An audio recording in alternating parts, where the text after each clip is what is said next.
जो भी मैंने आपको अभी बताया उन सबको हम कंपाइल करेंगे और कंपाइल करके एक लिविंग एग्जाम्पल के साथ समझेंगे। तो क्या समझेंगे?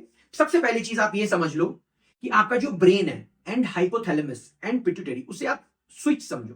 क्या समझो? स्विच। जो आपका एड्रिनल ग्लैंड है वो आपका बल्ब है, और जो बल्ब से रोशनी होती है, लाइट जलता है, वो है आपका कॉर्टिसोल। ठीक है, ये तीनों चीज आपको समझ में आ गया। ठीक है, अब यही कहानी पूरा आपको समझ में आ जाएगा यहां से। तो जो आपका स्विच है, अगर आपने उसको ऑन कर दिया, तो स्विच कब ऑन करोगे? जब लाइट की कमी होगी, यानी कि जब बॉडी में कॉर्टिसोल कम होगा तो आपका ब्रेन स्विच ऑन कर देगा। किसको ऑन करेगा? हाइपोथैलेमस को या पिट्यूटरी को। तो पिट्यूटरी क्या रिलीज करता है? पिट्यूटरी रिलीज करेगा एसीटीएच। यही आपका स्विच है, ये एसीटीएच रिलीज करेगा। ये एसीटीएच क्या करेगा? जैसे ही आप स्विच ऑन करोगे लाइट जल जाएगा, यानी एड्रिनल ग्लैंड एक्टिव हुआ और रोशनी होने लगी, लाइट होने लगी, यानी कि वो कॉर्टिसोल बढ़ा देगा। यहां पे समझ में आ गई बात?